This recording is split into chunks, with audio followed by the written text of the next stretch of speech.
following program makes use of copywritten material as part of a psychological examination of music. All music copyrights remain property of their respected creators. Man, I've been thinking about getting a single horn demon tatted on me with one of those pasta necklaces and a bright orange wave behind them. Yeah, that'd be cool as hell. But surely there's only one place I would even consider to get this macaroni oni with cheese. And that's effing Classy Tattoos. FCT, the shop that fixes cheap tattoos, has been rated the top shop for tattoos and piercings for years. Which, I don't know, could be due to the cleanliness of the shop, the quality customer service, the unimaginably amazing artwork that they create specifically for you, the experience, the list goes on. This is the time to make a new change in your life. You deserve to show off this new self-esteem that a great new tat can give. Let's get you through that door to at the very least talk to them about what you would like. Schedule your appointment at 2804 Lake Road, Suite 5. And also, by the end of June, there will be a new member of the crew, Ronnie Veritas, which you can find his artwork online and see exactly what level of awesomeness that will be added to the team. Remember, kids, if you didn't get FCT, then you probably got screwed.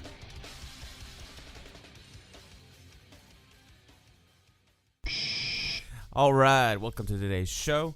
In today's episode, we had our guest, the John Toland Trio, which is an up-and-coming, smooth R&B, funktastic, country western, whatever you want to call them. They're pretty fucking awesome.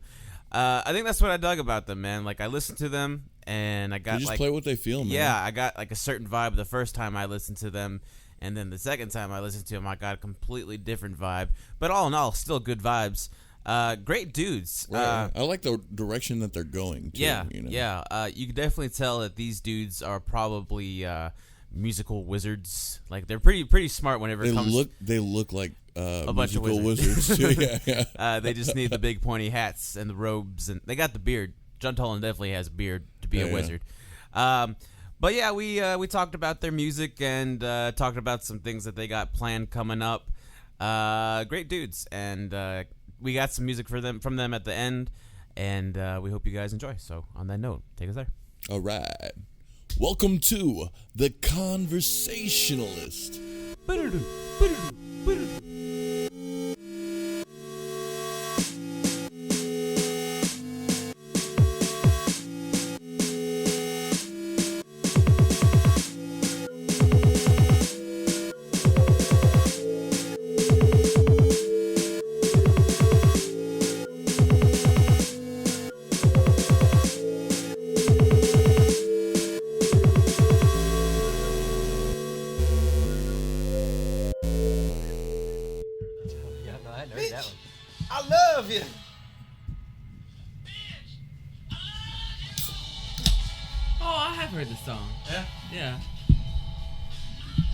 I love how intense he gets with it, just belting it all out. You go ahead and put your headphones on there, sir. You good?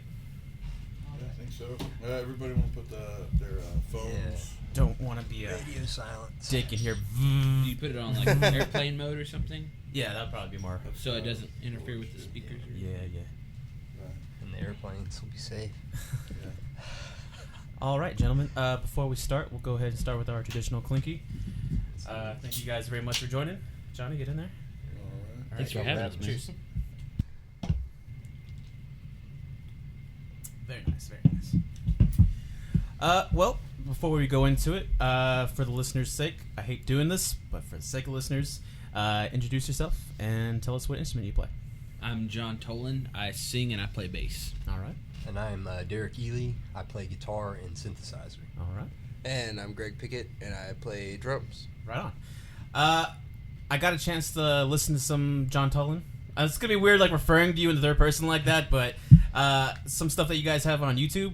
It was some Baby or something like that. Yeah. I heard that song, and I listened to it a couple days ago when we talked about getting you on the show, and I really loved it, okay? Then I listened to it a few hours ago, and it's I had a completely different feeling about it. I didn't not love it. I still love it, but the first time I heard it, I almost got like a rhythm and blues, like R&B kind of feel to it with the bass and then like the smooth drums to it. Yeah. And then listening to it a few hours ago, I almost got like a weird like country, like old school vibe to it with like the twanginess of the guitars.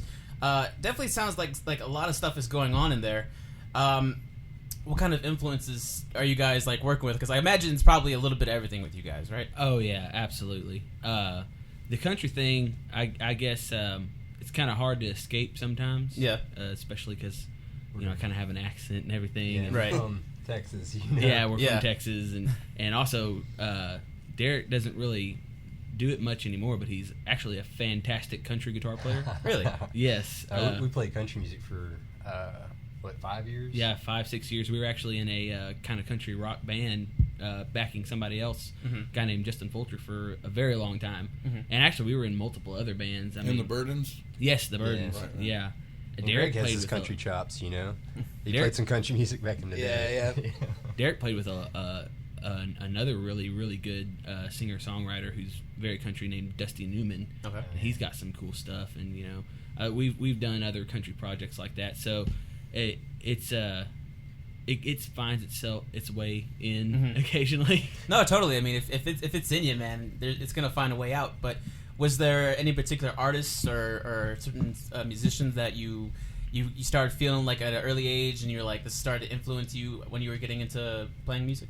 Well, early on, the first instrument I played was piano, personally, and when I was really young, I wanted to be Fats Domino.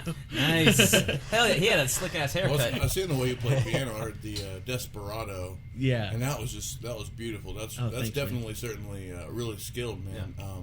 I was looking through the videos myself on YouTube, and I saw one that had 666 views, and I was like, I don't really want to fuck that up, so I'm not going to listen to it. Wait, which one was that? I don't remember. I think it was the Why Lady Why cover. Oh, then I made. Yeah, it was Wild Lady. I probably fucked that up because I listened to that like 3 times. Right. I'm sorry. When? Because I just listened to it. I listened to it probably Well, I didn't listen an to hour it. or so ago. Right? Yeah. I No, probably you're fucked the up. reason why it's 666. Probably. Actually. Good job, Nico.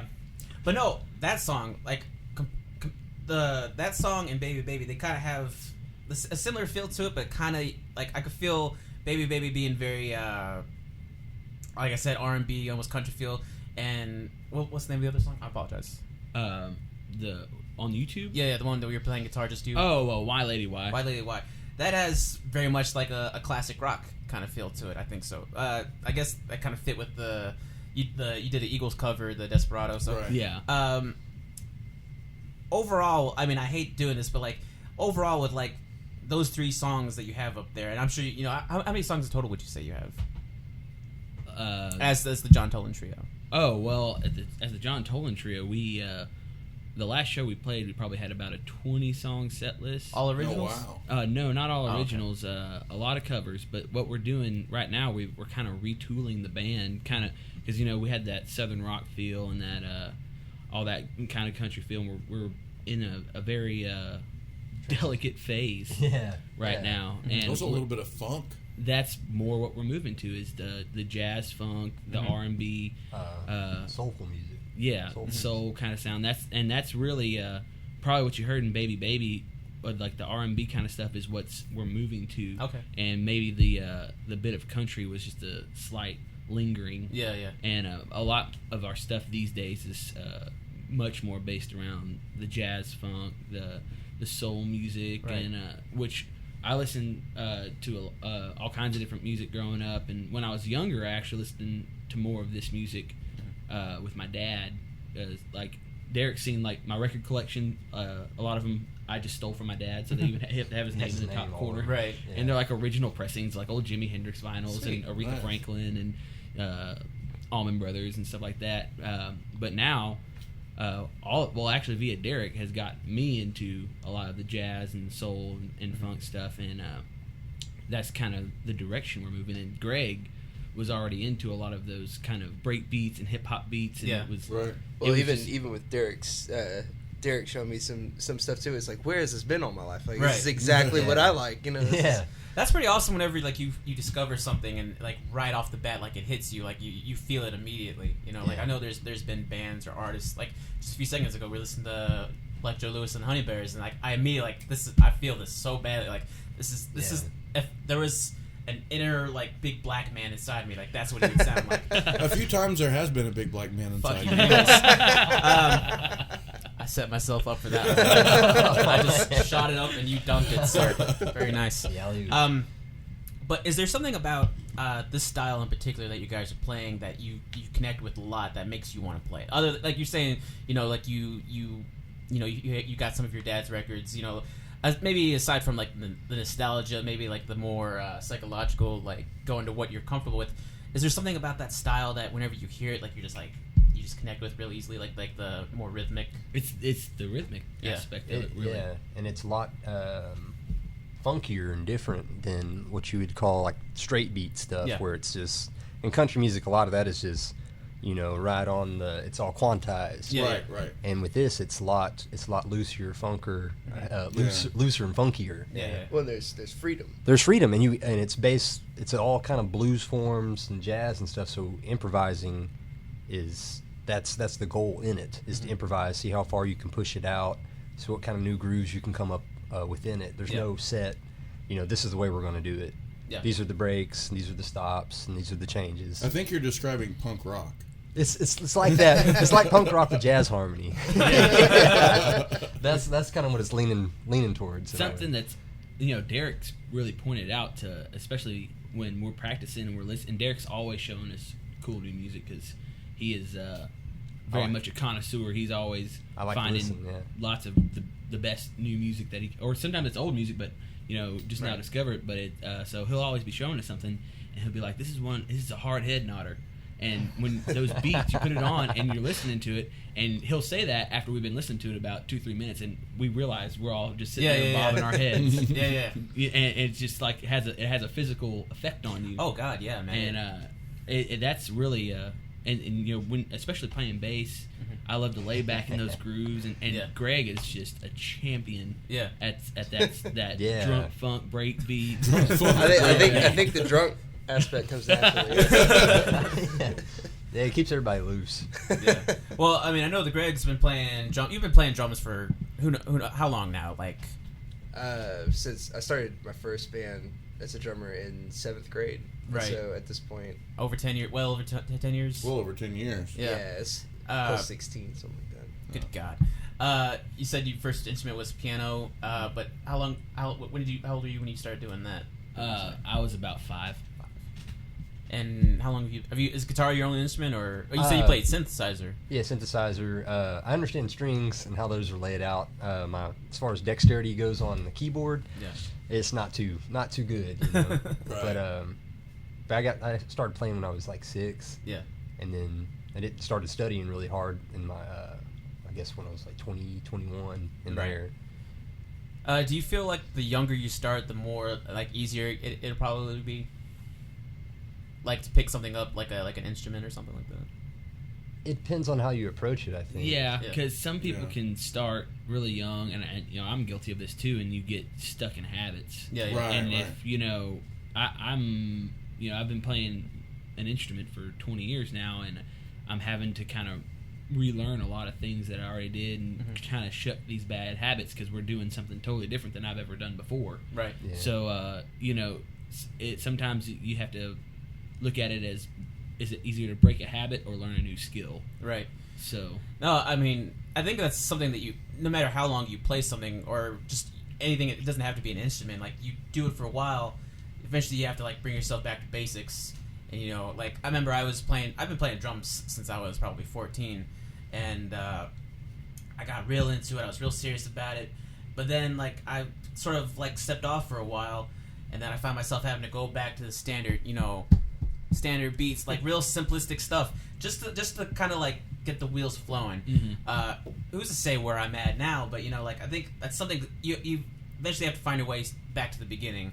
Not if only just to appreciate your instrument or your craft just a little bit more, but just to know all aspects towards music. You know what I mean? Like if will we ever know everything about music? Who knows? But like. At least the fundamentals. I think that's essential. Something I want to get back at with you're talking about like the rhythm and then the freedom towards your guys' style. I was definitely feeling that in Baby Baby with how it starts with the guitar.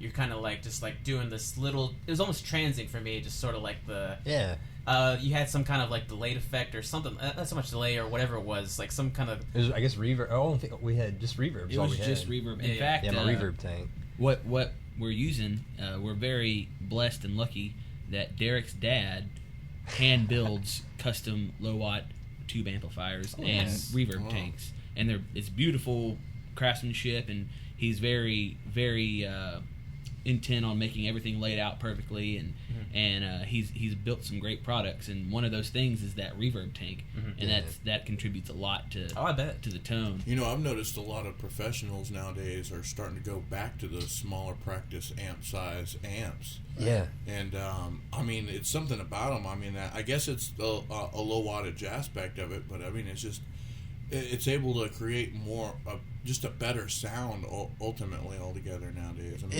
It's a kind of a principle of stage volume and what you can push on stage. Right. Say you're running a 50 watt amp or something like that, you might have the volume on 3, right? and that's all you're going to get. Oh, You're gonna have a microphone on it, Right. Exactly, and if you're playing at a larger club, they'll have a monitor. So absolutely. So And- with the small stuff, you turn it all the way up.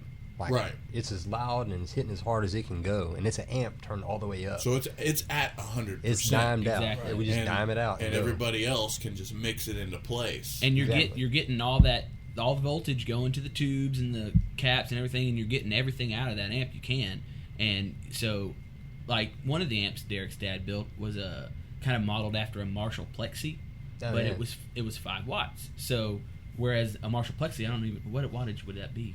Oh, they come in different, but You I know, mean, it's think of like a 100-watt Marshall stack, dimed out. You know, that's your ears are bleeding if you're standing within 20 feet of it. Right. Yeah. But with this smaller amp, we can be in any size club, and Derek can dime that out, and we can get all the tone, and without the hearing right. damage. Our hearing is not destroyed yet. Not yet. Yeah. Well, actually, that's an amazing thing about our practices is we're so it's kind of a big part of our musical philosophy is this whole low volume idea. Our practices, we will practice all night. We'll play for hours and hours and hours, and every time we step away, nobody's yelling at each other. Nobody's ears are ringing. Right. The cops And aren't we're- at the door. So you Play practice together. in low volume. How does that work with the drums? Well, we have a little old 85 Ludwig that Derek got a hold from a previous drummer for a steel. Right. And we've just kind of deadened it a little bit, and also, but Greg's a very dynamic drummer too, so Right. he can. He can play to the room, Oh yeah, Right. very Yeah, well. that's cool. which is very important. It doesn't matter what venue you're at. If you're way too loud, like on stage, and there's like the sound guy can't help you, Yeah. it's over. That's true. And it's not I going to never be really thought enjoyable about for it. anybody to listen to. Well, that's Yeah. like if we're playing at my house, I'm wailing on it. Yeah. Just Yeah. Yeah. hitting, full arm. Well, you know. And there are a lot of great drummers out there that just can't control their volume because, a lot of what they do, there's a lot of output, but I mean, I would think that is a really, important skill to have, to be able to fully control just how heavy you're hitting those heads, Absolutely. Yeah. Yeah. I learned that very, very young and when I was playing drums. Like, we would try and record, and it wouldn't be coming out as like the right volume that I wanted it to be. So I thought, maybe if I hit it harder, it'll come out more clear. So, bam! Like, just going all crazy on that. Didn't affect nothing. I Pretty realized. sure that's why there's Common 8 or sense. 9 mics on it. Yeah. But I was a kid. I didn't know anything. But anyways, so you said that one of your shows you played like plus 20 songs. How many gigs have you guys been doing as this project? We actually haven't been doing any gigs. Really? We did the EP release at Eclectic Cafe, Okay. and it's not I'm kind of leery about booking because most of the places that I know of that I have connections to were pretty much country or southern rock, and we're not really touching in those realms anymore. So Right. I'm kind of nervous about booking right now, but we're also kind of trying to change the approach of it too. And we want to be able to play for an audience that wants to hear us. We don't, Yeah. and Right. sometimes that means you may not make as much money, or may not make any money or something like that, but we're trying to find a new route, and plus also in this kind of developmental period, it would be nice to have some shows, and I want to play some more shows, but we're also honing in our chops, you know. Yeah. And it's expanding pretty rapidly, just getting a jam, and because we haven't been playing together that long. Right. How long would you say you guys have been working together? With Greg, A month and a half, maybe. Month and a half. yeah, somewhere around there. We've played with Greg before, like Derek and I played in the Gypsy Davies for a little while. Really? I didn't know that. Yeah, I Derek still plays quite a bit with them. Yeah. But we've done shows here and there, and we actually went in back when Greg had Prison City Sound and rehearsed them over there with Greg playing drums. So we've got to jam with Greg quite a few times over the years, and it was one of those things me and Derek would always talk about. It's like, well, we want to change directions. It's like, but who would play drums? It's like, if we could only get Greg. Right. Yeah. I appreciate that. Well, I mean, I guess going along with what you're saying about booking shows, I mean, it's one thing. I mean, yeah, you want to play to the right audience, you want to find your right audience, whatever. But I think just like dropping like that little seed in people's ears. Eventually, you get that word of mouth. People will be like, "Hey, did you check out John Toland?" You know, like eventually it starts to grow from just taking that initial first step. I think anybody. I mean, initially it just starts with that first step, no matter where you're at. I mean, we're in Huntsville; it's a small ass town, so I mean, what do you really expect? But you know, it's those first steps that you really have to take. Is there something about like? Do you want to like keep it like more? I mean, I imagine you guys want to take this band wherever it is you can take it, right? Yeah. Like you want to like at least get it, you know. But do you guys want to jump more up, like opening for bands, or like it's like do you want to like be the show? Like people come to you guys like to see mostly you guys, or like you know like where is it that you initially want to start with like your band? You know.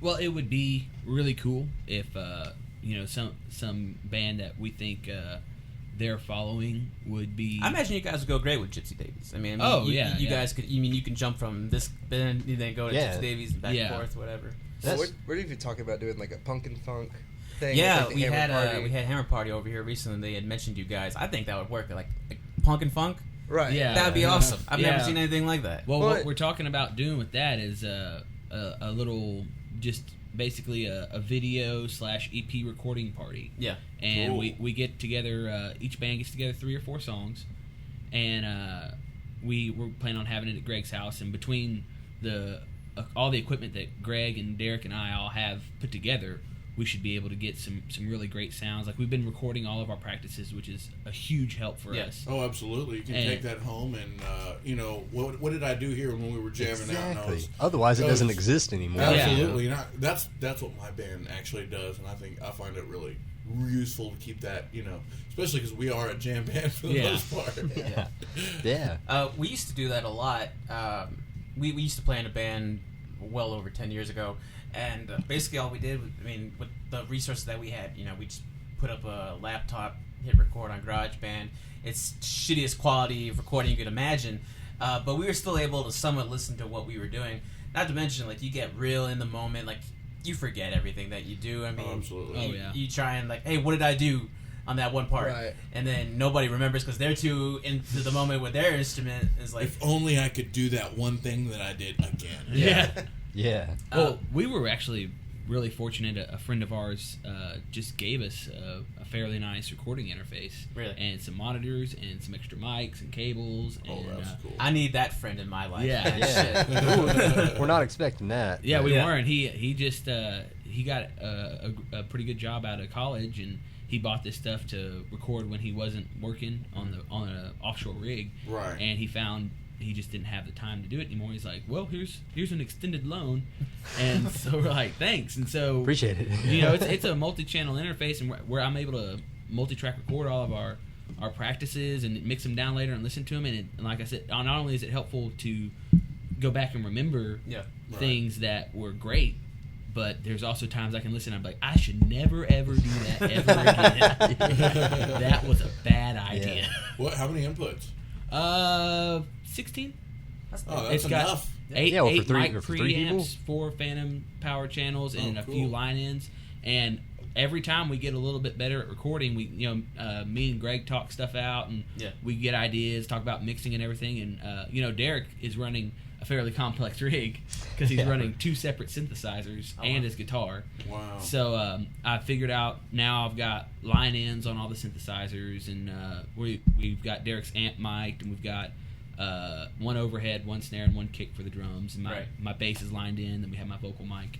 And it's been working out great, and like I said, we can hear all the great things, and we can hear all the bad things, and we can go back and I can isolate. If Derek wants to hear a lick he did, and I can just go back and isolate his guitar, and we can listen to that.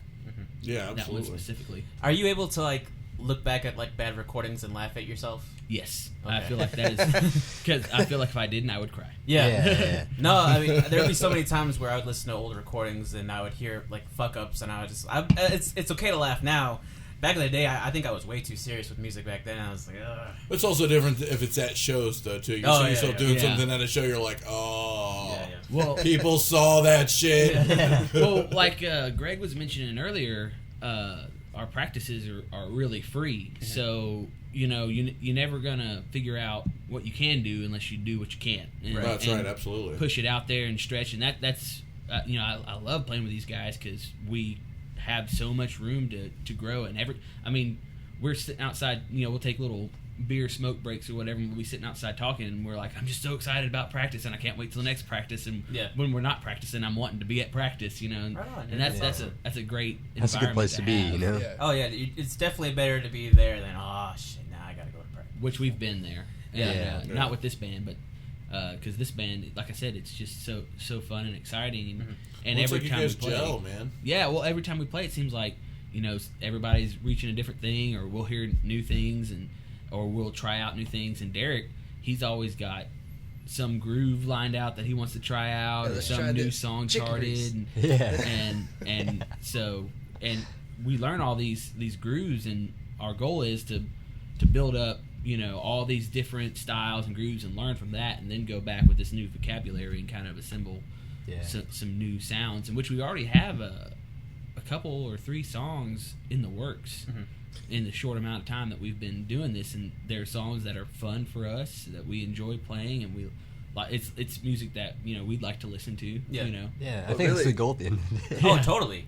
Definitely. I mean, these are songs that you're probably going to play for over 1,000 times, so you better like them, Not really, though. What really cracks me up is that, we have our set that we played at Eclectic and stuff, but when we practice, we don't ever practice really any of the set songs. No, we haven't done any of our show songs. No. I haven't. Y'all are ready to start something new is what it is. It is. We're, like I said, we're retooling the whole band. And like I think, what was the last 3 practices I haven't sang? I've set up a vocal mic. The occasional, right? Yeah. Because I just have so much fun playing bass, with this band. So I want to know more about the synth and guitar. You play them both in the same songs?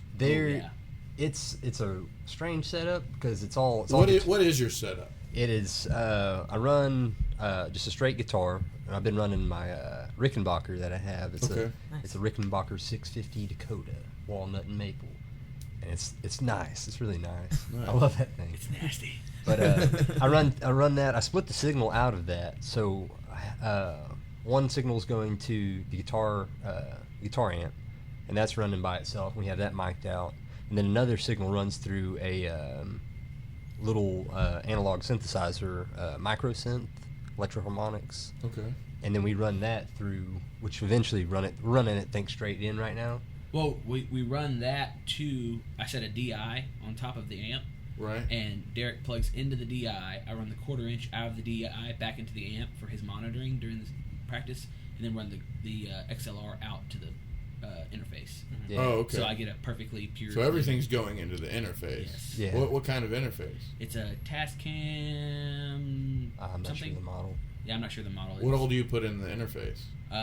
3 drum mics. I do an overhead, a kick, a snare. I do a line in on Derek's micro synth, which is the one he just talked about. Right. He has a MIDI guitar and another synth. Yeah, MIDI controller guitar. Wow. And then I will do a direct line in on that, and he'll tell you more about that MIDI guitar in a minute. And then I do a mic on his Supro, which is one of the amps his dad built, modeled after a Supro, and then my bass is lined out, so that's a totally clean signal, no bleed over. Oh wow! And so, and I have a pretty nice bass amp. I have a Mark bass, the 210 combo amp model, and so that thing's great. Oh, I love it. So, and like if I'm not playing bass, I'll like run Derek's synth through it so we can get all the low end and everything. I would hate to be you guys' tech, man. Oh yeah, it's a nightmare because that's what we were doing now. Well, luckily I'm teching for most everything now, so right. it's I'm used to it, and me and Derek have.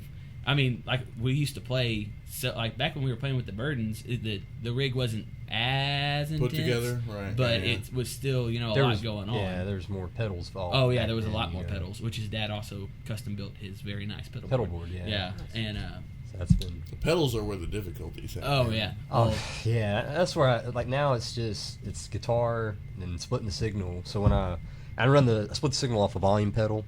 Right. And when I rock it forward, it shoots. So you get the dual tracking of straight guitar and then the synthesizer at the same time, and it makes a monstrous sound. Oh wow! And that's kind of the basis for a lot of the heavy groove, because that's the heaviest groove you could we can manifest with 3 people. Well, and that's the thing is thickening it out with 3 people. Yeah, using frequencies to your advantage and thinking about that instead of just really listening and seeing where you fit in on your instrument. Right. In the range.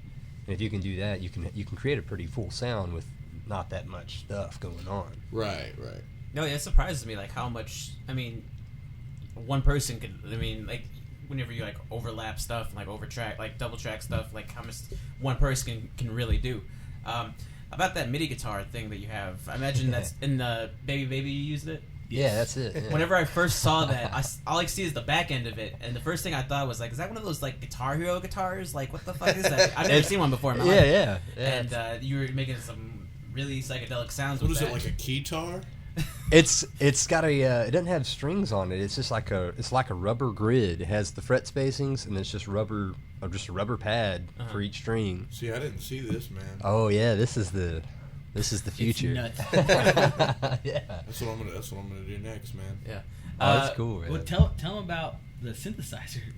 Oh, with the Moog or? Yeah. You were talking to me about the Moog earlier. Well, yeah. Currently, he's been running a modeler. Oh yeah, off of his iPad. the Moog app, the Moog app off my iPad. Okay. And for all intents and purposes, it's like for kind of getting into synthesizers and the sounds you're going to hear and what some of the knobs are going to do. Right. It's a great program. That's cool. It's really cool. And so I wanted to do the real thing, and I found a little Slim Fatty for a decent rate, and it's blowing my mind. But there's a learning curve on it. Oh yeah. There's a lot of lights. Well, something with synthesizers, there's always more shit. Like there's always more things to learn. I love playing synthesizers myself, man. I play the microchord, which isn't a whole lot, but also do stuff digitally on my computer. Yeah, oh yeah. And which are set up like synths, and there's so much more that I feel ignorant about. Oh yeah. Like oh yeah. Way more shit over my head. It's unbearable. It really is. It's like but it's fun as shit. It is, yeah. And it's kind of like I'm really new into it, so there's I'm really into like the mini Moog like bass synth stuff that they were doing like in the 70s and stuff like that. So you can never get bored playing with those things. No, not at all. You can try to make it sound. There's times we try to get to make it sound like a clav or saxophone. Yeah. You can actually find what frequency you're in, and if you can match it to whatever you want to. Oh, and so you can do everything on your own. You can find those. Yeah, if you do a little research voices on it, like where does this saxophone sit in this song, and then it's like okay, and then you can kind of match it to that. That's insane, man. And you can. It doesn't sound like a saxophone, but you get that kind of well, brassy. From it, yeah. And some of the tracks, though, before we were running straight line in, so we had the purest signal. We had microphones on solid state amps for his synthesizers. Right. And I can't remember what song it was, but it just kind of blending in with the music, it sounded like a saxophone. Yeah, it's kind of Yeah. very You know? brassy. Yeah, especially if you've got other sounds, other frequencies on top. Oh, you yeah. You can get that natural feel from something that's Yeah. not. Oh, yeah. Yeah. And the cool thing about his new Moog, though, is it's like the real thing. Like from the earliest days, he has to turn it on for 15 minutes so Yeah, let it it will warm warm up. up Oh, in wow. tune. Yeah, tune in. Jesus. Yeah, Yeah. And so it's like, that is signal going through real like capacitors and That's analog. The Yeah, blood of Bob yeah. Moog. Yeah. and it's amazing. And that's the next step for our band. Is I'm just so excited because we haven't got to practice yet with Yeah. it. So I'm just excited to hear what the sounds are going to be like and Yeah. where it's going to take us with Right. all this. Well, I mean, if you guys haven't, when's the next time you guys plan on jamming, man? Because like, Like rehearsal or Yeah, or just anything in general, man. we try to do it at least once or twice. We did it twice this week. We want to do it once or twice next week. okay, And we're getting ready for the little Pumpkin Funk thing. when is that again? That's the 17th. I think is what we I agreed think on. so. It's that week's Saturday. Okay. Yeah. So That's what we agreed on June with 15th or 17th. One of the two. I think Daniel invited us to that. No, yeah. We'll Yeah. definitely try and make it. Well, yeah, it's- Anybody. The who's neighbors are listening is- welcome. Right. Yeah, we don't want it to be like a big advertised concert because Right. we want it to just kind of be a very chill. You're on you a know- podcast. Yeah. Yeah. Nobody talk about this concert. Well, yeah. Well, we want it to just be kind of like close friends and everything because you never know. Like, actually, I just read a post on Facebook today from a band, Uncle Lucius. Oh, yeah. They did a live recording, and some lady busted up and grabbed one of the crowd mics and started singing along with the song into one of That the. would be bothersome. And it could have Yeah. ruined their recording. Right. So We're setting our room mics 10 feet in the air. yeah. That's Yeah. how we're gonna do that. I will have to say that I can vouch for all of our listeners.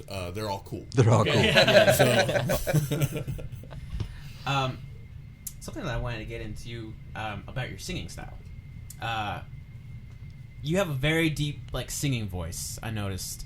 At least it feels kind of like a deep voice to it. If I were to close my eyes, I don't think I would imagine seeing you. I would imagine seeing like John Popper or something like that. Yeah. How long have you been singing, and like, who are some of your influences as a singer? Well, I guess I've been singing for about 9 or 10 years now, and I love Otis Redding, I love Aretha Franklin, Wilson Pickett. I love all those singers, and I really love Otis. Yeah. And I try to, I'm not very successful, but I try to model them as best as I can. And really, for me, it's just trying to make the best of what I have because I don't have a huge range, and I obviously don't have a very what would be classically considered a pretty voice. Right. So I'm just been. I don't know, man. During Baby Baby, I thought that was like, while I was listening to that song, like the many times that I did, like every time that. Well, first off, as soon as the bass and the drums kicked in, I was like, okay, this is cool shit. And as soon as your vocals come in, I was like, God damn, man, I gotta call my love of my life and just let her know how I'm feeling about her. Like, That baby God making damn, music. for That's real. the goal, man. Well, and that's what we like and what I enjoy and what I enjoy singing. And so, like, you it's guys just should play at live orgies. we actually we played at a nudist colony. I was like, you got to get the details out a little quicker than that, John. Yeah, there's a nudist colony outside of Navasota, Oh wow. That's the And- next best step. and we played there. It was interesting. Did you guys get to go nude? Because that'd be cool, man. We didn't go nude, but the other band did. Who is the other band? We'll leave them nameless. Okay. The Gypsy Davies. It wasn't the Gypsy Davies, but the lead singer did come out with a crown bag over his junk. Nice. And the other guitar, or the rest of the band It was came Red out Hot and- Chili Peppers, wasn't it? Yeah, they were singing about California or whatever they Yeah. do. And the rest of them came out in their boxers, and one of them ingested an edible, Oh wow. and they were not seasoned with those kinds of things. And I was standing at the back, and I said, that guy is going down at 11 o'clock. He's not going to make it past 11. And he, sure enough, pulled a hamstring, fell off the stage, wandered off into this 25-acre nudist colony, got lost, and Derek had to get on stage and Yeah, with finish these the guys. rest of the show for Yeah. the Well, if I band. was ever going to be tripping anywhere, Yeah. Dude, you watched him, like, he changed colors. Like, throughout the set. It was like an hour. He turned green. And then when he got purple, that's when it went down. Yeah, and they were playing about a 2.5 hour set. Right. And so he was done before it was even halfway over. And Derek was like, well, I guess I'll have to handle this. Had to jump in and save the day, man. You Shit. know? Well, that's awesome, man. about your singing style, I just want to dive into this a little bit. Do you feel like initially, like the voice that you set for like the music is like, do you feel like it's just a layer upon other layers that sets the overall mood to your songs, or do you feel like it's like its own individual character that you're trying to like, you know, like it did with me? Like I listened to the like, I didn't necessarily know how I connected with like a New Pack of Cools or whatever it was you were talking about, but like that, just the overall note and melody of your singing, like it really like got into my ears, and I was just sort of like really feeling it. Do you feel like you're trying to create like certain vibe with that, or are you just trying to mix well with what the other instruments are doing to create like an overall I feel sound? like I try, and like again, maybe I don't succeed very well, but I try to fit in with whatever I'm doing. I try to play or sing to the song as best as I can. Like, what's the mood of the song? What kind of feel are we going to? Yeah. Because I mean, some of our more rockin' stuff, you know, I don't want to have that kind of lag and smoother feel, but some of them, you know, but it wouldn't also be appropriate for On Baby Baby if I'm singing, Right. you know. So I try to fit in as best as I can. Yeah. For the song. Right. Now, I mean, I've heard singers like just belt out, like kind of like do like their own thing, and like it seems like they're just being, I don't know if it's the whole songwriter and, you know, like just solo musician who's putting their own two bits in front of like a piece of music or whatever, but they're just trying to be more of a persona than really and using their voice as an instrument. But I guess maybe some of the older musicians, like Otis Redding or like some of those guys, like maybe they're adding more character with who they were as a person into their music than maybe trying to meld it all together. You know, like, do you feel like character has like a big role in like in music in general? Maybe not your own music, but like in music in general, like the character that you're creating with your voice or your instruments. Like, do you feel like that's something that adds to the overall song? I do feel that, and but really. Yeah, like I said, I try to make it fit the song, but another thing that's very difficult, and I have been wanting to do, and it's something that Derek again showed me, is with a lot of these songs, the vocals are almost, I don't want to say not dependent, but how'd you word it? Just kind of. Oh, it's the melodies are. It's a part of it plays like an instrument. Yeah. So where like the music, like there's the men in bands where there's 3 people in a band. And everybody's playing G, low G, the same type of G, and stuff like that. And if you start thinking about, and there's a lot of music where they're not doing that. There's this note, and then there's harmony built upon that. And a lot of the singing isn't done straight to the bass line and stuff like that. It's a layer of harmony. And you don't have to make it far out. You can still keep it real tight inside, but it's more ambiguous than this is this is this. Yeah, it doesn't exactly. Your vocal doesn't necessarily change on the one where the chord might change or the bass note might change. You're singing in harmony to the music, or vice versa, or the harmony of the music is built off of the singing. But it's not all the same. And that's something that really interests me. And I'm again, it's part of what we're trying to do now, and it's not something I'm going to be able to do instantly, obviously. But that's kind of more of a direction we're wanting to go. I'm wanting to go. Yeah. And so I guess the character would play a role, but I just try to view it just as much as I would view my bass or the guitar. Just make it play its part in the music, but also not necessarily. I don't want to make it about me as a singer. But the album has a character rather than just the vocals. You set a tone for the project that you're working on, and then make that somewhat consistent.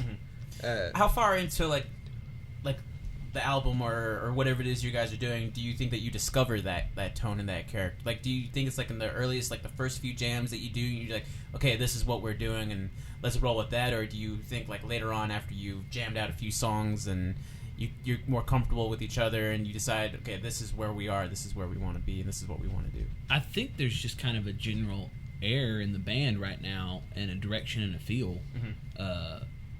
especially with all of our jams that we've been doing. Probably the next thing we're going to do is we got this punk and funk thing coming up, but that's the immediate next thing. But the way we're moving, Derek's going to have probably his own instrumental album. I want to call it jazz, but That's just a word somebody made up. Yeah, it's just a general term, but it'll be. Everybody playing and improvising on it. I don't want to have somebody like, this is what you do. Yeah. Play this part. That's cool.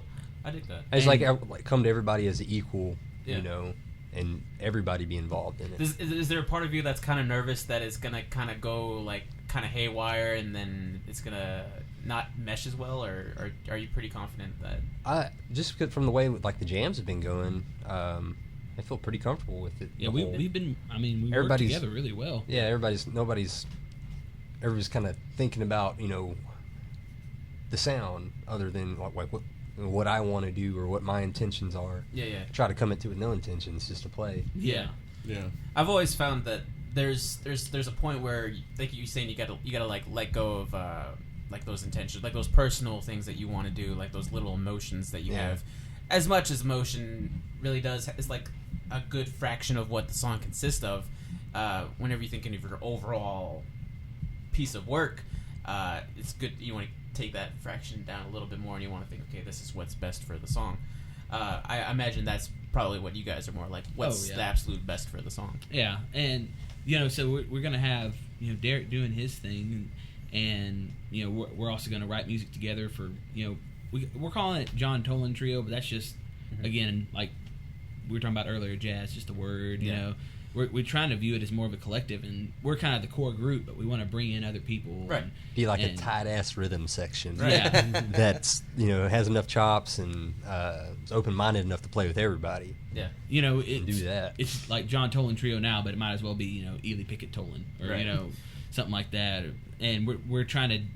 A lot of the bands and music that we like, it's more about a community and less about a band. Right. Like me and Derek were actually just watching a thing where Questlove was talking about when he was recording with D'Angelo. Yeah, doing all that. And for what was it, like 5-6 years, they basically set up shop and were the only group of people in Electric Lady Studio. It'd be like D'Angelo in Studio A and Common in Studio B. Or no, Common would be during the day, and D'Angelo was a nighttime guy, so he would do it during like 6 p.m. at night or 11 p.m. at night to 6 a.m. in the morning or something like that. Yeah. Right. And so it was those two, and then the Studio C would just be a plethora of people, like Mos Def and Erykah Badu and Bilal. Yeah, and so there would be all kinds of things, and then also more local to us, we're really into a band or a collective called Snarky Puppy, and basically everybody in that group has their own side project or involved in something else, and we get occasionally to see. It was like Wu-Tang Clan. Yeah, it's just and well, actually, some of the Wu-Tang Clan members are involved with all those other cats that we like. P-Funk, they had that was a group. Questlove is involved with the RZA, and but so like Snarky Puppy, they're out of Denton from UNT, and there's a guy, an organ player, key player that we really like named Corey Henry, who has his own little collective, and their guitar player Mark Lettieri has his own little collective, and then like the bass player from that has his own band called the Funky Knuckles, and there's all kinds. You get into one thing, right, and it leads you to the others, and that's kind of what we're wanting to do here in Huntsville, right, is kind of do a collective where punk and funk. It's like, well, I like Hammer Party, or I like John Toland or Derek Ely's guitar playing or whatever, and you get into one person, then it leads you down a path to something else, and Derek might be playing on the Gypsy Davies album, and they're like, well, that guy plays with this band, and they play with that band, and right. That's kind of, I think, the only way, because the music industry, nationally and locally and everything is going through growing pains right now, and you have to adapt and find a new way to do it, and I think the only way to do that is to pave a new way, right. And there's like, even those Snarky Puppy guys, they have their own was it a publishing company? Ground Up Music, what would you call that? Is it a label or a publishing company? Or I'm not sure, but they all have. There's Rope-A-Dope, and there's a bunch of ones that like all in that same group. And so that's kind of what we're shooting to is kind of we want to build a community, right? You want to take a little bit of everything and like just like group together, not like a super band or whatever, but just like a sense of like definitely community. Yeah, and if one person does well, then the other people do well. Yeah.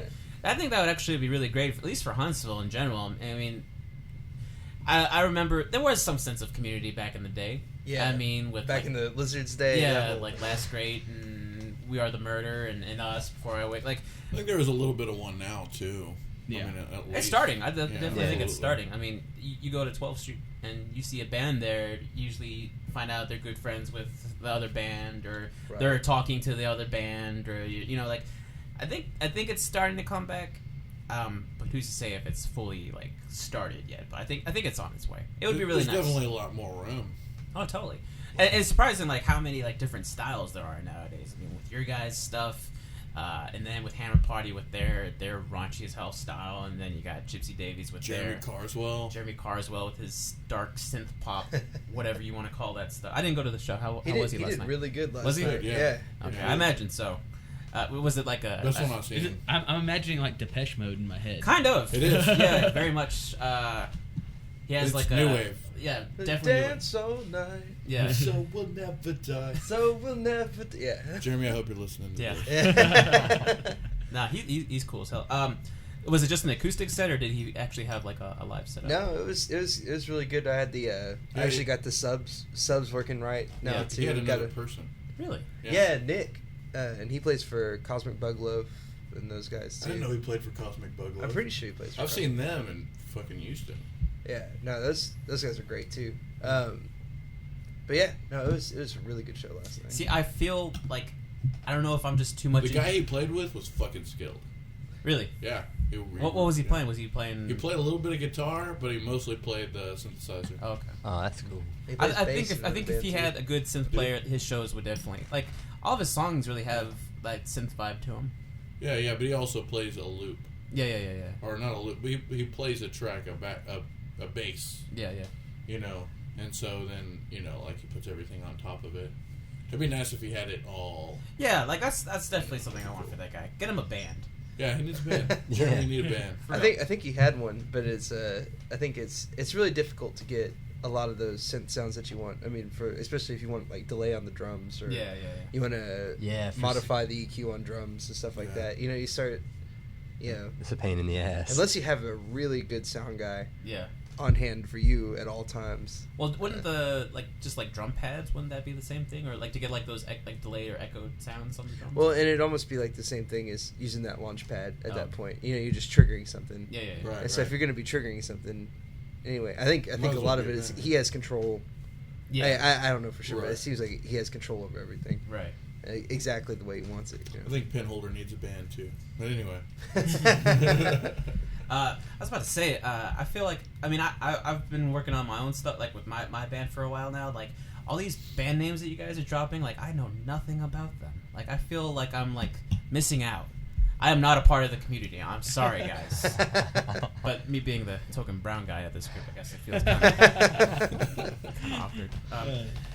Anyways, so yeah, like, a community would be great. But do you think, like, because I know Hammer Party, they're doing like this huge show in Houston with like Gypsy Davies, and I think Logan McCoon isn't playing at that as well, is he? I'm not the Avant Garden. It's some Show. big show that they're doing with like a lot of artists Yeah, it's in And July. Of Huntsville in in Houston. Yeah, in yeah, Houston? Yeah, that's the Avant Garden. yeah. I took Lee there once. I was telling them like they got to do something like that here, like get like a little like a huge set with like every Huntsville band, or at least a good lineup. And do that in Huntsville. I mean, I'm sure you could pull it off at 12th Street, you know? Oh well, we did for our little EP release party. We did something similar. It wasn't all Huntsville bands. It was us and the Gypsy Davies and a friend of ours that actually used to play a lot in Huntsville. And What's his name? Brandon Gardner. I don't know. Yeah, he moved to Colorado like 4 years ago, or Okay. 5 years Okay. ago. So and it was his band. Was that it? Was those three? Yeah. Yeah, and we wanted to have Reed's band play, but they weren't able to do it. I think, Bolton? The caveman? Yeah. Yeah. Oh, hell yeah. yeah, I think the drummer had to work or something. But we wanted to try to get as many local bands involved as possible. And we want to do that again. Yeah. And we did that at Eclectic, and we probably had 50, 60 people there, something like that. Yeah. Yeah, it was a really good turnout, and it was Awesome, a just a fun show. Right. Very chill. That Jenny really kind of helped us out a lot with that. She our show got canceled, and she found out, and she said, no, let's just move it down to Eclectic. Yeah. And they shut down dinner service and just made appetizers, Right. and they charged at the door, and it was BYOB, and so everybody enjoyed the cool. BYOB thing, you know. And, Right on. Hell yeah. It was a house party. It was it was just a really cool house party where you could buy like pico and chips, or you know. That's my kind of party, right? Yeah. there. BYOB is always a little cheaper than going to a Yeah, bar. and I mean, I felt like some people actually I only had like one person say anything about the door charge, because I mean $5, Well, and you bring your own cooler full of beer. Well, you know? there's a question. What's the money going to? Oh, we split it with Jenny. Oh, that's cool. Yeah, so everybody. So then it is going to the artist. Yeah, You know, I mean, as long as I feel as if it's going to the artist, then yeah, that door fee is there for a good fucking reason. Oh yeah, You well know? I mean, I had she had her I don't know if she was actually charging for the pico or what, because she fed us too. So Right. But she still had her lights and her AC going, and actually I think she still had her cook there. So she was able to probably break even, and we had a little money to put in our pockets, and got a chance to sell some of our merch. So Yeah, that sounds. I mean, it was a Great. win-win. It was almost a Win-win to disaster that day too. It was almost it was almost a really, really bad day, and it turned into a really, really wonderful day. Yeah. I just think that we need some sort of festival out in the fucking field, man. Oh yeah. Build a fucking stage, just everybody from Huntsville together, man. 18-wheeler trailer, man. Oh, yeah. Wheeler trailer. That's all you need, man. Get a couple dovetails, pull them up trailers. together. Yeah, me and Derek have played on plenty of flatbed Yeah. trailer. Yeah. Playing in the Some country, fucking man. barbecue, man. Yeah. That's Hot what it dogs. is. The food Hot is. dogs. Well, that's what we're talking about, is trying to organize something like that. And Hot what we dog want to do, cook-off. we're doing the Pumpkin Funk thing, and we're gonna have like the recording party, and then we're gonna have a separate release party. Okay. So we may even make that up big and just have a whole bunch of bands, and just do it for fun, because we're gonna. Wait, you talking about doing this at my house? No. No, this What he is said. not the recording party, the release party. No, I'm just I'm messing with it. Yeah, we're doing. Actually, we're having it in your bedroom. Awesome. Just the way I like it. Is that going to be the where you guys play the live orgy? Yes, The that full will be release party. That will be the live. The version. release party. Punk and funk. Oh yeah.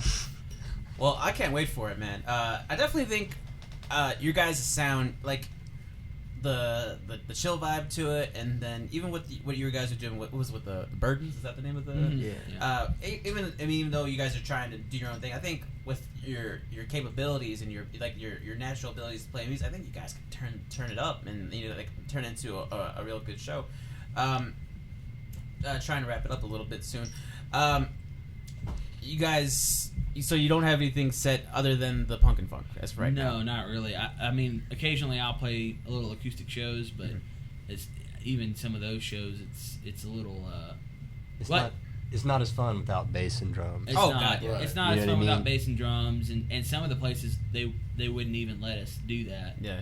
And well, we did play. Derek and I Can recently. it be funk without bass and drums? Not really, no. So that's why it's not as fun. You have to fill out like a card, and it's like, how many George Strait songs do you know? And that's how they decide. Yeah. We actually recently got a chance to play a pretty cool little. We don't even use acoustic guitars though, so I don't even know why it's called an acoustic gig. Because me and Derek Low stopped. volume is the word. For Yeah, it. low volume gigs. That's a better. Long time ago, me and Derek quit using acoustic guitars. I mean, we both have acoustic guitars, but we just never use them. You got more control over electric. Yeah. You can decide exactly what the fuck you want out of it. That's where I am in my Acoustic, life. You've got one sound. Exactly. Just in my life, I was like, And With my acoustic pedal. yeah, with Derek's his dad's amps and everything, just get the tone color you want, and as long as you don't overdo it, you can. We don't even have to mic them out at these shows, just put one little PA speaker up and put our mics on that, and we sing and play over whatever we got going. Right. And we played at this little room in Livingston, and it's a little BYOB place, and you pay the cover to get in, and they have little catered snacks and stuff, and you only play a 90-minute set, and people come in, listen to you, and like I said, me and Derek sat down, played for 90 minutes straight. We probably after they paid us pretty good, but like after tips and everything, we actually came out really well. Nice. And like I said, got to sell some merch and stuff. That's too. money right there. So that one was it was nice and it was fun, but it's still it's not really possible the way it's set up right now for us to do a full band gig at some of those places. Like that place would probably be open, like the people there listening would be open to that kind of thing, but I mean the room was probably... It was steak night.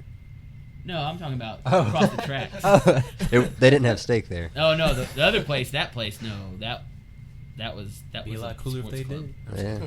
But yeah, so that place, it was too Nice, small, cool place. and Right. it was nice and everything. We enjoyed playing, but it was too small for us to really be able to have drums and everything in there. Yeah. And so I mean that's kind of half the challenge is either, like I said, making our own gigs, like we're talking about, maybe do a big band music festival, or finding cool places that Right. we can play. Yeah. So a lot of the times, just for one of those festivals, you got to just DIY. Yeah. Work with everybody else. Try to get something going. Oh yeah, and which we're all down to do that. I've more times than I can count. Backlined out my bass cabs, like, hey, change whatever you want on it. I can remember where my settings are. Right. And right. let everybody use it and try to make things as stress free as possible. Because especially when you're putting on something like that, it Yeah. can get pretty 5 stressful. different drum kits. You got to mic them out each time. Yeah, You my know. job, man. Yeah. That makes my job terrible. Yeah. it's like bring your own brass and snare, man. Yeah. Keep it simple. Yeah. Well.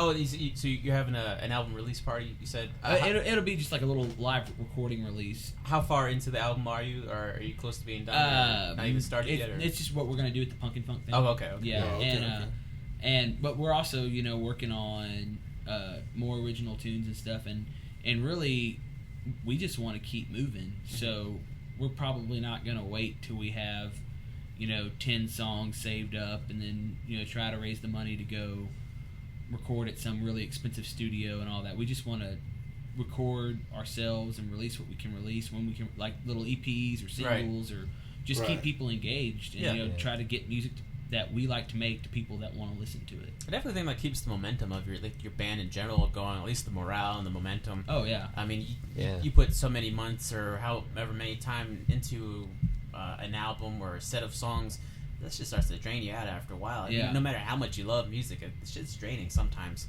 But yeah, you just keep it going. You keep the momentum going. Like it keeps the band happy. It keeps the listeners happy. Everybody's happy, man. Yeah. I think that's most important. Well, I understand that you have some recordings that you're gonna let us play. Yes, we have I have my laptop here. Okay. So I don't know if y'all want to run it out on that, or I can. Well, what we'll do is we'll end up playing the tracks at the end of the podcast. Okay. Is there anything you wanted to go into detail about, so the listeners know what they're On listening context. Yeah. Well, which or how many tracks? I brought quite a few just because I wasn't really sure how this was going to pan out. Right. Which ones wanna, collectively do you guys feel comfortable playing at the end of our podcast? We'll probably play one from our EP that we released, Okay. which is All I Got, and All that I kind Got. of gives you an idea from like what we're talking about, where we were at before. Right. And that was with our old drummer. It was Derek and I and our old drummer Yeah. recorded at Hill Tracks. That way Studios. you'll actually be able to hear the rhythmic difference. Yeah, and you'll, nice. it'll be a good A/B to like what we were doing, what we're doing now. Neither of them not to say one superior to the other. Or Right, anything right, else. It's right. just the difference you'll be able to see. So what we recorded with Billy, and that was that was at Billy Hillman at Hill Track Studios. That was just Derek, I, and our drummer Aaron Smith, and at the time. And then another guy from around here, his name's Eddie Dean Duke. He sang harmonies on Oh, the nice. album. And then Derek did all He the plays artwork with Logan. and everything. He does some stuff with Logan. Yeah, Oh, he's, does he's he? Logan's Yeah. cousin. Oh, he was talking about them. Yeah. Yeah. He's a harmony singing. He can sing. He's the harmony dude. Like he's just got a great voice and can find those harmonies on the spot. And Nice. it sounds great. And so he did that. But then we'll probably play the other things we have. We have that baby track, but that's on YouTube. But we have other just clips from our practices. Okay. Yeah, Some of group. them might be by Jay Dilla, Some yeah, of them some might Dilla be by the joints. Meters, old school like cover songs. There are a lot of them Right. cover songs. We have an original instrumental song in there that we did Nice. that we're probably going to put lyrics to later. that was based off the All I Got song. We kind of took some of that, yeah, did some reharmonized reharmonization, changed the beat up, and just loosely based it off that, and made that song. So we've got a few songs like that, and it'll just be probably mostly it'll be me singing on maybe one or two of them, and then the rest will probably be instrumental. Sweet. Okay. Do you guys? I mean, I don't know if you guys plan on doing this, but like, would you ever think about like releasing like an instrumental track or? Oh yeah, absolutely. That's gonna happen. Yeah. That's definitely. I feel that. I mean, with your guys' music, you can definitely. Babies will be made. Yeah. That's the plan, man. 'Cause I want to cause a population spike. You know? We even talked about instrumentals do work better, probably for making babies. I- Because you're not hearing another guy's voice. Yeah, Exactly. definitely. Yeah. Okay, well, before we wrap it up, real quick, you guys were in the newspaper recently. Yeah. Yeah. Special thanks to those guys. Yeah, Marissa and Josh over at the Yeah. Huntsville Item. What was that like? Just, I mean, I was in the newspaper when I was like 14 for like some like stupid class that we took in middle school, team leadership or some shit like that. Yeah. And I was like, this is the stupidest thing in the world. I want to be in it for my band. Funny enough, our article that we got in the band was graffiti for our band name. That got Someone spray painted. graffitied our band name. So that was our Like big break. 5 places in town. Yeah. Oh wow. Yeah. Yeah. Wasn't us. Yeah, it definitely wasn't us. But what was it like just to see you know? Well, man, I was just trying to figure out how we could get further out there, and I was trying to put together a little press kit, and Derek was helping me out with that because Derek actually is got a graphic design degree, and Awesome. he's an artist himself, other Nice. than just the guitar.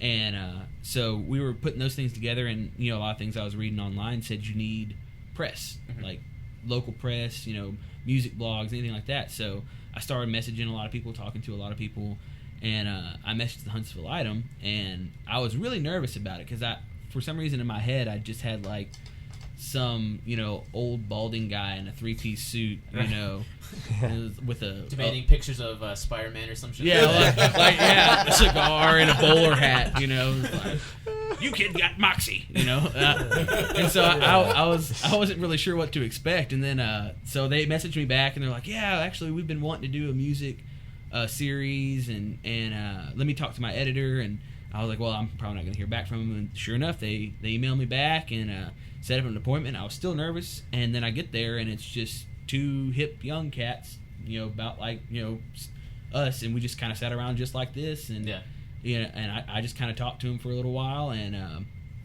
they published that in the paper, and we would be up at 12th Street, and like people would come up to Derek, come up to me, and they'd be like, hey, aren't y'all the band from the newspaper? And we, on the Huntsville Item website, or on the Facebook, it got like 50 or 60 shares or something like that. I don't know how many people saw the article, and it was just really great. And then when our gig got canceled and we had to move it to Eclectic, they actually, Greg knows Marissa, and he sent her a message, and they posted the update, and they were really great and helpful, and they were just awesome people. Take some great pictures of us, Josh did, and so I mean, it was with his fish eye lens. Nice. And so it was really a great experience, and it was kind of awesome, just people getting that kind of. Actually, Derek's neighbor stopped us while we were because when we take breaks, we step outside because Derek's room is kind of like it's small. It's the living room where we practice is small, so we'll step outside, and one of his neighbors stopped by and was like, hey, I saw you guys in the newspaper. So it was just kind of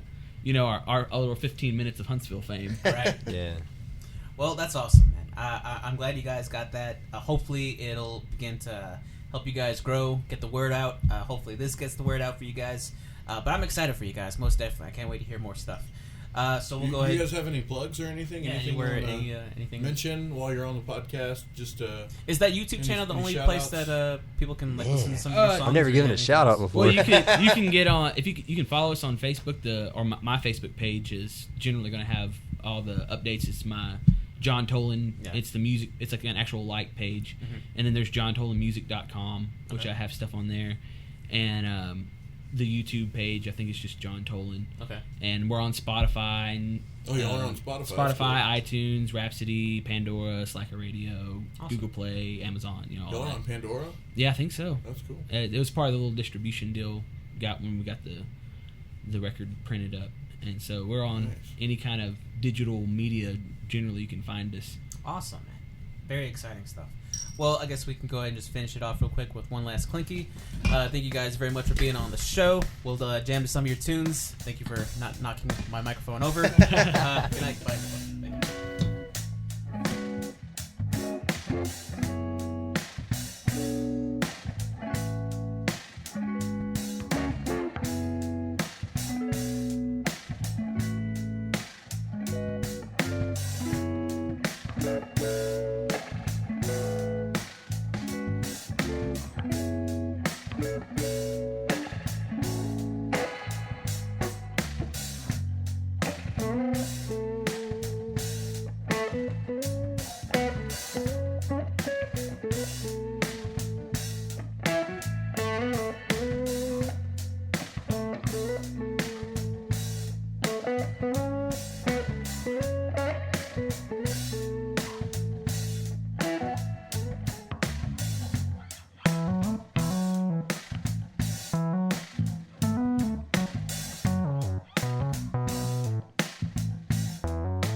Thank you.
Bye.